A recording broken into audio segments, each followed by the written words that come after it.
Olá, amados, que a graça e a paz do Senhor seja com todos.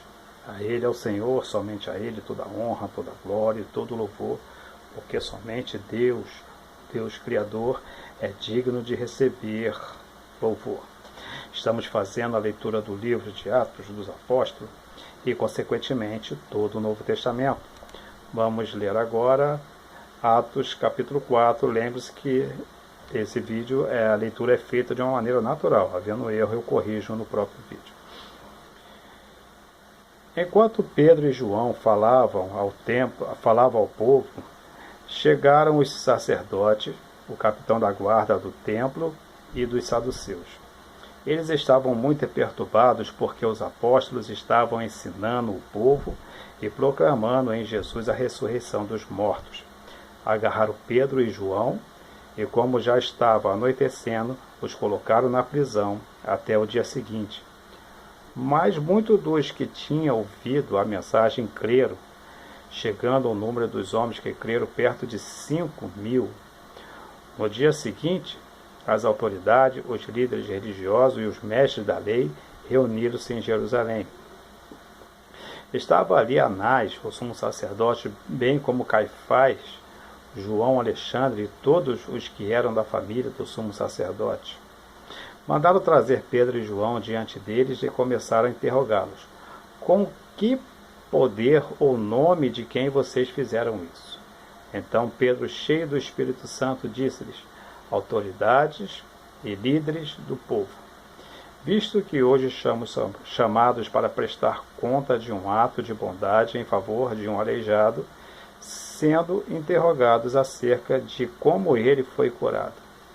Saibam os senhores e todo o povo de Israel que por meio do nome de Jesus o Nazareno, a quem os senhores crucificaram, mas a quem Deus o ressuscitou dos mortos, este homem está aí curado diante dos senhores. Este Jesus é a pedra que vocês, construtores, rejeitaram e que se tornou a pedra angular.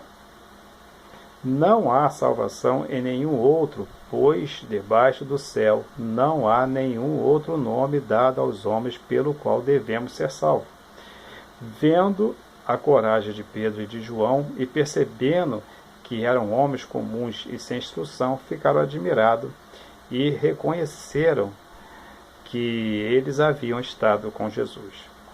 E como podiam ver ali como eles, o homem que fora curado, nada podia dizer contra eles.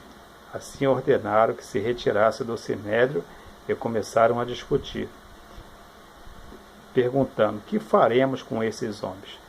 Todos os que moram em Jerusalém sabem que eles realizaram um milagre notório que não podemos negar. Todavia, para impedir que isto se espalhe ainda mais entre o povo, precisamos adverti-los de que não fale mais com ninguém sobre este nome. Então, chamando-os novamente, ordenaram-lhes que não falasse nem ensinasse em nome de Jesus. Mas Pedro e João responderam: julguem os senhores mesmo se é justo aos olhos de Deus obedecer aos senhores e não a Deus. Pois não podemos deixar de falar no que vimos e ouvimos. Depois de mais ameaça, eles os deixaram ir. Não tinha como castigá-los, porque todo o povo estava louvando a Deus pelo que acontecera, pois o homem que fora curado milagrosamente tinha mais de 40 anos de idade. Quando foram soltos, Pedro e João voltaram para os seus e contaram tudo o que o chefe dos sacerdotes e os líderes religiosos lhes tinham dito. Ouvindo isso, levantaram junto a voz a Deus, dizendo: ó soberano, tu fizeste o céu, a terra e o mar e tudo o que nele há. Tu falaste pelo Espírito Santo, pela boca do teu servo, nosso pai Davi, porque se enfurece as nações e os povos conspiram em vão. Os reis da terra se levantaram e os governantes se reuniram contra o Senhor e contra o seu ungido. De fato, Herodes e Pôncio Pilatos reuniram-se com os gentios e com os povos de Israel nessa cidade para conspirar contra o teu santo servo Jesus, a quem ungiste. Fizeram o que o teu povo e a tua vontade havia decidido de antemão que acontecesse. Agora, Senhor, considera as ameaças deles e capacita os teus servos para anunciarem a tua palavra corajosamente.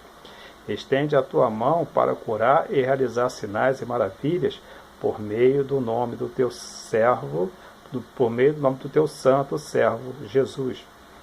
Depois de orarem, tremeu o lugar em que estavam reunidos. Todos ficaram cheios do Espírito Santo e anunciavam corajosamente a palavra de Deus.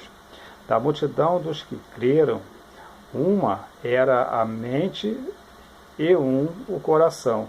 Ninguém considerava unicamente sua coisa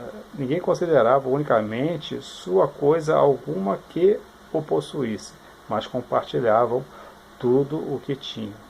Com grande poder, os apóstolos continuavam a testemunhar da ressurreição do Senhor, e grandiosa graça estava sobre todos eles. Não havia pessoas necessitadas entre eles, pois os que possuíam terras ou casas as vendiam e traziam o dinheiro da venda e colocavam aos pés dos apóstolos, que distribuía segundo a necessidade de cada um. José, um levita de Chipre, a quem os apóstolos deram o nome de Barnabé, que significava encorajador, vendeu um campo que possuía, trouxe o dinheiro e colocou aos pés dos apóstolos. Termina aqui então o capítulo 4 do livro de Atos. E lembre-se que servir a Deus não é difícil. O que é difícil é deixar o pecado. Até a próxima, querendo Deus. Um forte abraço e que Deus nos abençoe sempre.